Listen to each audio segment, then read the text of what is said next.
You never know.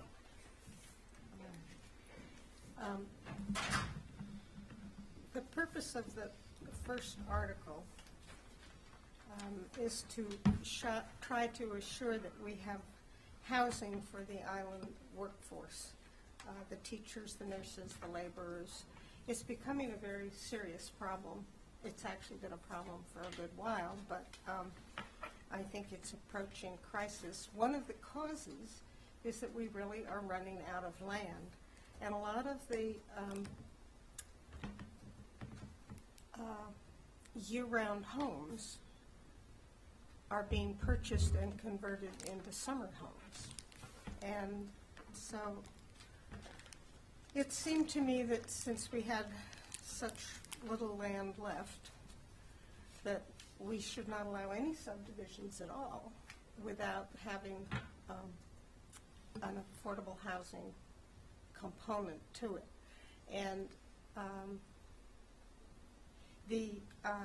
I served on the committee that wrote the covenant, it seems to me, 1,000,000 years ago. And I was very excited about it. And I was on it as a representative of the conservation community. At that point, I was working for the Nantucket Land Council, and they wanted my input. So simply because of that, I learned a lot about the covenant. And frankly, I was very disappointed because it wasn't used much in the beginning. A lot of people just didn't want it. And I actually have a friend whose child bought one and then had trouble selling it. And but I have heard today it's become very popular, and I actually know people who have covenants and covenant homes and who are very pleased, and they've entered the lotteries and they've actually purchased some, and people are just delighted to have the opportunity to be able to own and afford their own house. So, and Andrew Vorse told me there are over 60 of them now, which, considering I think it's been around for more than, well, for a long time. 60 isn't many, but all of them have, most of them have come recently, and so that's a wonderful thing. And I don't think we are going to get the inventory we need to have the workforce we need living here year-round. I had an unusual youth, I guess. I grew up winters in Manhattan and summers in Sconset. And my mother said June 1st we came to Sconset, and we didn't leave till October 1st, and she didn't care about school schedules and things. So I was very familiar with Sconset, and at some point I did serve 5 years on the planning board before working for the Land Council. And at some point I tried to figure out about Sconset's population. I would guess sometime in the 80s, 1/3 of the people living in Sconset were year-round people who had jobs and worked on the island. And 1/3 were long-term summer families who'd been coming for generations, and they just always came, and the children came, and the grandchildren came. And 1/3 were houses that turned over and switched and stuff. I went to the one-room schoolhouse in Sconset, and I was, very aware that in June the population was one size, and the same in September, and July and August was sort of a different world. But anyway, so the article says no subdivisions whatever. Wait, my point to that was that we have a big percentage of working families living in Sconset. There are none now. That's not true, but my husband and I are there retired. Sarah Alger lives there, and there are a couple of Eldridges and a Santos, but you can count them on your fingers. And the other people have sold and either left the island or pocketed the money. Well, they've all pocketed the money, but they have sold and moved to another part of the island. And we hear, people talk about, I live in the Badlands and stuff. We are getting areas where working people live, and the community is not as intermixed as it was with different people with different careers. So, and I'm not sure that isn't just what happens in society. But anyway, if we said no subdivisions at all without an affordable housing component, which would be a covenant house. So if you did 2 lots, one lot would have to have a covenant on it. And then if you got up to 5 lots, 20% of all subdivisions throughout the island would have to be a covenant home, which would ensure a definite inventory as people were subdividing and developing. And we know there aren't a lot of lots left for a great deal of development on the island. So it may be closing the barn door after the horse got away, but I don't think so. And I think it's something that we should try. And the last part that was added as a recommendation from the planning board staff, and I have to commend them, they really helped me put this together. I think when I walked in and said I wanted to do this, they thought I'd lost my mind. They said, what? Can't do that. But anyway, was that if you really didn't want to have your covenant house on your site, you could provide the same amount of affordable housing covenant parcels elsewhere. Now, I think it ought to be the same everywhere, but that little escape clause got added to at the recommendation of the staff, and I felt that their recommendations were important. So Nantucket has always been very brave and forward-thinking. It was the 1900s, early 1900s, that we sewered Sconset in town. And that really put us in a great position planning-wise, because at that point everybody had small lots. That was the style. And it was all sewered. So the problems that you read about that the Cape is having didn't exist for us until the 70s or so, when people wanted a bigger lot, and the social desire was to have your house on an acre or two, not a quarter of an acre. So people moved out, and so the land use patterns changed. But that was my first example of thinking ahead, very early sewering. We had one of the first HDCs in the country. We had one of the first land banks in the country. We have been very, very brave doing this. When I worked for the Land Council, one of the first big projects we did was we mapped the wellhead protection area, and we mapped the way the groundwater flows. And I got invited to an EPA, a national EPA conference, to talk about wellhead protection. I was an art major, and I really didn't know much, but I brought the scientists with me, and I had the political savvy, or the knowledge of the island, when I was working for the Land Council, to politically get the wellhead protection district passed. So that was a very bold thing, like our HDC and our land bank. And I think doing this article would be a very bold thing. And I think people are going to say we shouldn't do it. It's, there'll be lots of good reasons why it's wrong. And I don't think it's wrong, and I think we should do it. And my last comment is getting back to growing up in Manhattan. Manhattan's a borough of New York. It's an island. It's very similar to Nantucket in that it is the same length and width. Nothing else is similar. But I can say, I have lived on 2 islands that are similar in size. But today, Manhattan is nothing like the Manhattan that I grew up in as a child. And you read the New York Times real estate stuff, and high-rises have been engineered, and housing costs, a studio apartment is $1 million, and they go up to $70 million. It just is mind-boggling to me. I thought Nantucket real estate was pricey, but only the wealthy can live on Manhattan today. And the working folks come in on the commuter trains and live in the other boroughs or in New Jersey or somewhere. But we now have our workforce coming on the commuter high-speed ferry. And it's shocking to, I use that fast ferry now to go to Hyannis for medical issues, and it's just mind-boggling to see all the people. I really felt it was sort of like Grand Central Station or something.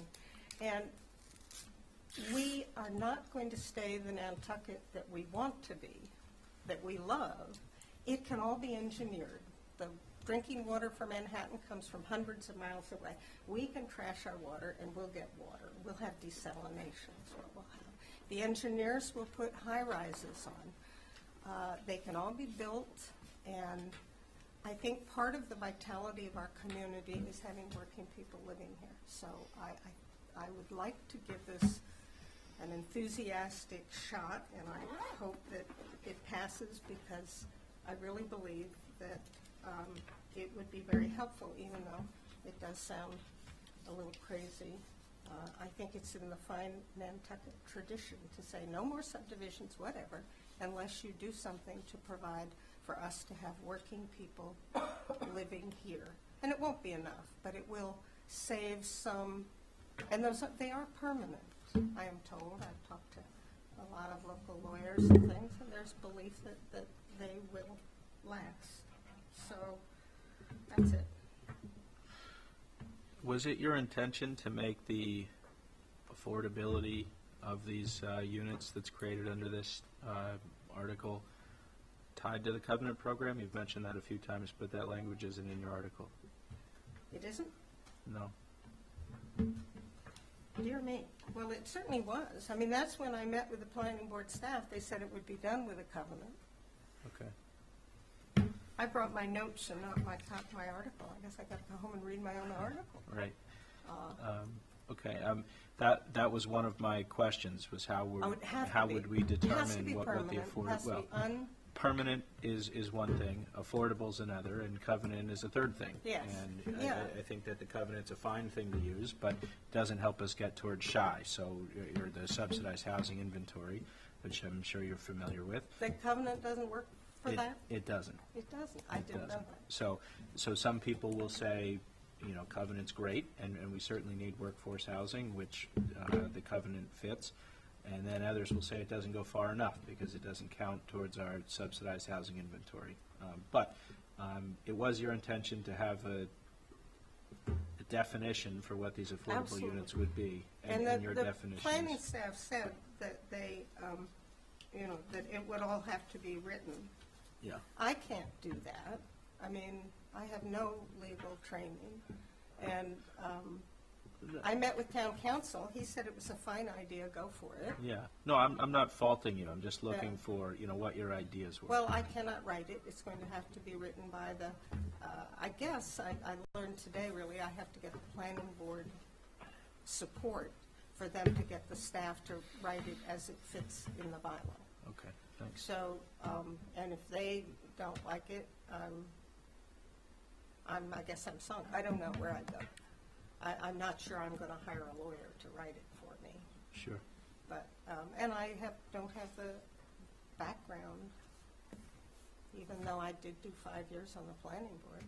Right. And Linda, your intention for these potential housing units are owner occupied? I mean, Yes. for people to own. It's Yeah. not rental type units. That's Yeah. getting back to Steve's question on covenant. You think it's to expand the covenant inventory? Yes, yes. I think even, now I hadn't thought about that, obviously I need better training, but if it were rented, it would still have some price control on it, wouldn't it? Well, the housing needs covenant requires that the owner lives in the unit 10 out of 12 months. So that Well, I would think that's preclude, yeah. So think that's so I just think fine. tying that into, if we make a positive recommendation on this article, including the language about the Nantucket housing needs covenant in all caps, that would clear up a lot of the questions about this, I think.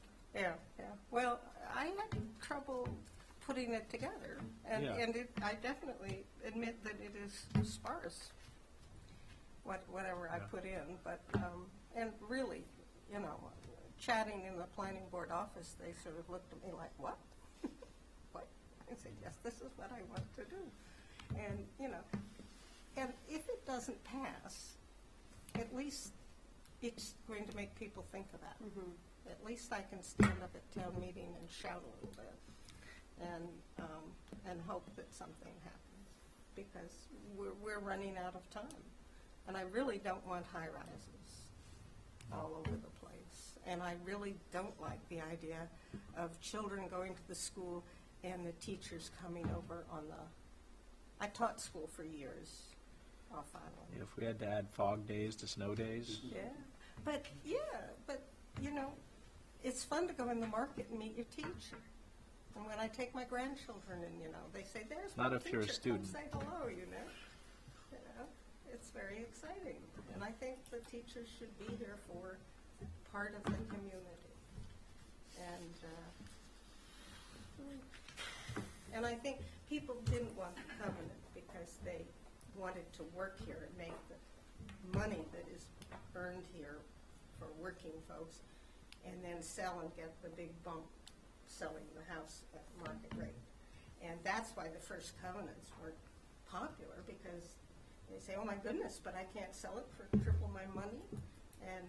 But now people are having so much trouble that there are a lot of young people who are so thankful for them and so happy to have them, and they're here working in the community. And I just think we have to have something like that. And I don't know. May not fly. Should we go that's to it the for next me. one? Yeah. Anybody else? No? Okay. Will you present for us Article 67, the residential housing size? Yes. Thank you. Schulmark has this, and they did it in 2013, and the Attorney General approved it, and nobody has appealed it to this date.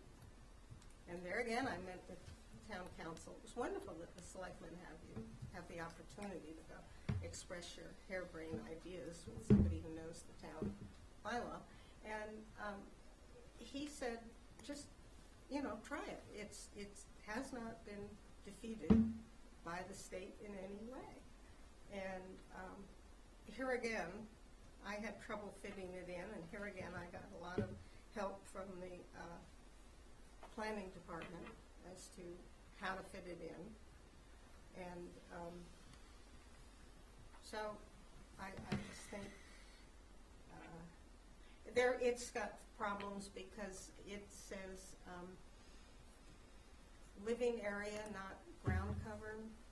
And the zoning board, zoning law talks about houses in ground cover sizes, and living area is a totally different thing, and it is not currently in our bylaws. So one of the things that will have to be done is there will have to be a new definition.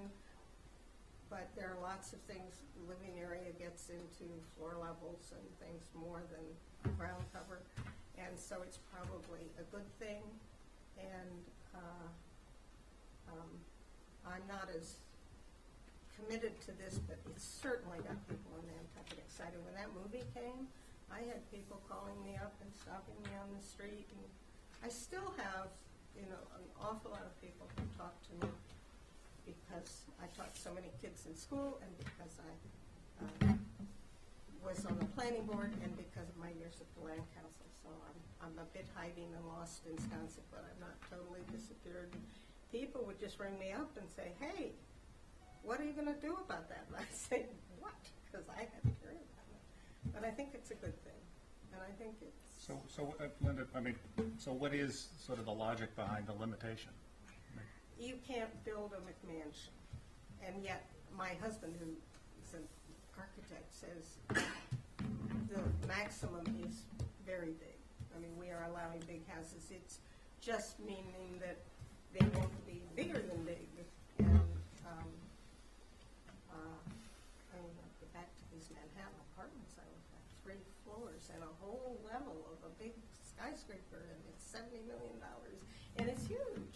People, if they come to vacation, I would hope they could have a lovely vacation in a house that didn't exceed whatever the number is, 3,000 square feet, 5,000. That's a lot of house. But we're going to get it if we don't think a little bit ahead, and I think since, we've had it already, don't we? Yeah, We've got and plenty of we houses have on the houses bigger than much 5,000 larger. square feet. Yeah. well, okay, let's go to town and pass it. Yeah, well, why? Because I believe in our historic character. I think that the booming economy on Nantucket relates to the open space, the clean environment, and the historic integrity. And if you get things that are hugely huge,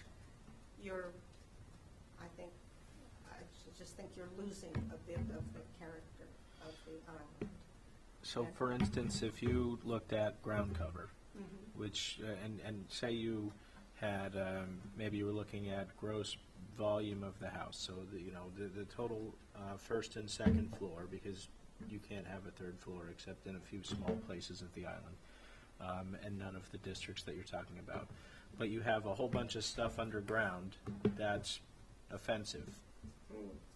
Well, I you. think that's where you get into this living area. It's going to count the underground stuff, which Right. would delight me because lots of Sconset's wonderful old houses are getting these huge basements. And in the old houses, the light at night really upsets the street. I mean, it just is, I mean, there are lots of things. But the other thing is, one of the things I should have mentioned in our early wisdom was when we passed zoning, we put in a 30-foot height limitation. And sadly, that was just defeated, allowing 40 feet in certain districts. And I just thought that was the beginning of the, chipping away at things that then will go on to a 20-story skyscraper, which will be But- will be like Dubai. Right. Well, the wharves in certain areas of downtown were always exempt. I mean, you know that many of the historic buildings Yes, are over and 30 that's feet. fine. And I Okay, think that's fine. And then for this article, again, you meant it that you're talking about gross living area and not ground cover. did mean gross Because living area because Joe basements, Mark had it. even if you can't see it, the basements are. I think it's important. We're also getting into the water table and things. I mean, Are we? well, basements. Is there any scientific evidence to support that? Well, not into drinking water per se, but our basement has clay. We put in a small basement under our house, and it has a clay thing, and we had to do French drains around the outside to keep the water out. Yeah, I guess I'm not saying it's. I would going to- agree. I just don't see how a basement. Well, You can have a basement, but because I have a house now, I can't have a My feeling basement. about it and my first one, are there issues that are coming, they should be discussed, and they should be amended and tweaked and come up at town meeting. I mean, I like these public hearings, and I hope between now and town meeting, the articles will all be tweaked by people who are in the trades and who know more, and who will come out with an article that will be wonderful. And I hear, I mean, as I say, the other one, the first one I care far more about, but this one, I cannot believe the public response I have gotten from people calling me. I mean, and I sometimes wonder, why do they call me? But anyway, I think, maybe because the movie, I think, was here twice. Came once and then came in the winter, fall. I missed it in the fall, and I missed the summer one. But summer one, I didn't know anything until I read about it in the paper. But I think it's a good article, and I would certainly vote for it. And I'm happy to have it amended to any words, or, we can exempt basements if you want, and we can go with just ground cover. But maybe then the ground cover, the number would be smaller, because you're going to get a bigger number when you get the living area. You put all the floors in. But I'm not totally wedded to the detail of either article. But I hope we never increase the 30-foot in any other district of the island. And Chris, did you have a question? I have a question for you or someone with experience before. When you talk about the special permit process, does anyone have an analogous situation or what that process is? I don't even know who it is. It would be, the special permitting granting authority for all special permits now is the planning board. Okay, so the idea is that if you're above 2,000 or whatever metric would come up with as the first step here, Yep. there'd be a planning board here. And then they could Yep, decide as with what's on. second dwellings and tertiary dwellings and, yep, exactly.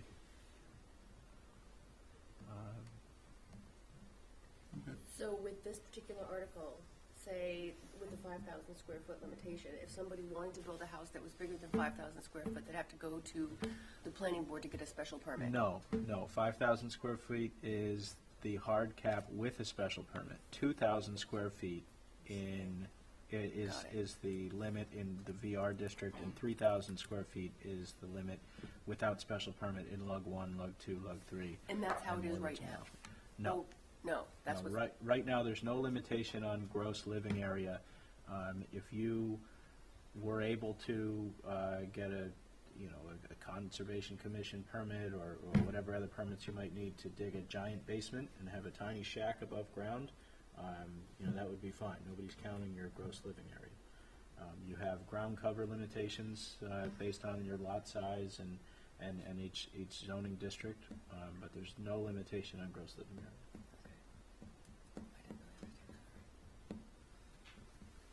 Anything else? No? Yeah, it's a whole new term. Yeah. We don't have it. And Certainly I an think- interesting discussion. I think it would be good. Okay. Mr. Ray, are you here to talk on this article? No, okay. Thanks. Well, thank you. Thank you for coming and presenting. I appreciate all of your time, and I'm sorry I talked so much. No, that's what we're here for. Thanks. So the next thing on our agenda is committee reports. Mr. Ray, what is it that you're here to talk about?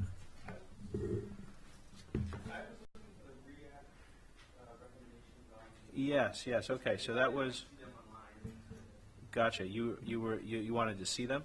I just wanted to know their opinion or their, whatever you call it, for Article 1, 3, 1, 4. Okay. Mr. Ray was sponsored. Let's see, the report that we have doesn't have the article numbers called out. Scott's Way. Positive. Yeah, positive recommendation on Scott's Way.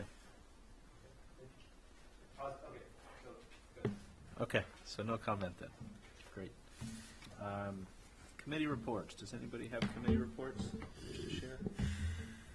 No? I don't have anything to add about the Island Home. We're still waiting to hear, I believe, on the bids for the fire station.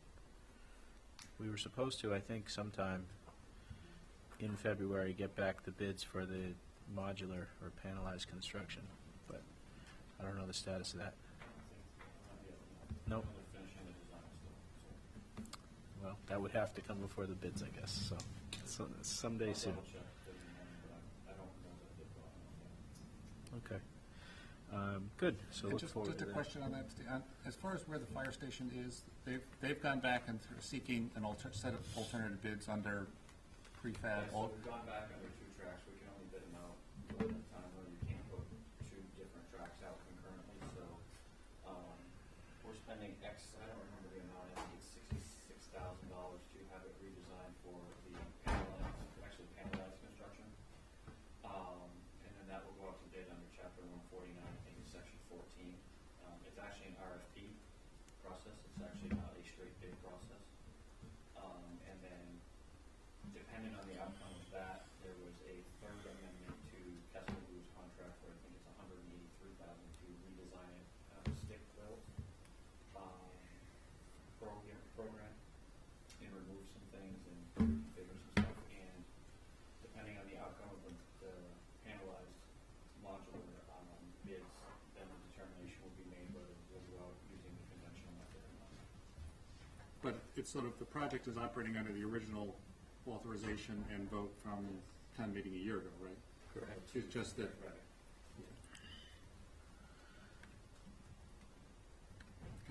Okay. So date of our next meeting, I'm going to guess that this is correct and will be in the community room on, this says Monday the 21st, but that would be Tuesday the 21st? Tuesday. Yeah, Tuesday the 21st, 4 o'clock in the community room. And that's it for the agenda today. I'll ask for a motion to adjourn. Motion to adjourn. Second. Aye.